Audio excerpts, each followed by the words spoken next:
how to find two-step authentication settings on Godaddy, easy and quick. Hello guys, today's video I'm gonna show you how to find it. First, open your browser, and then once you're here, click account settings, and then click my profile.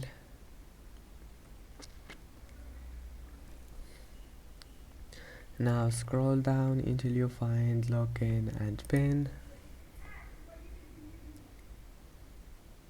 and here just scroll down until you find this one, two-step verification.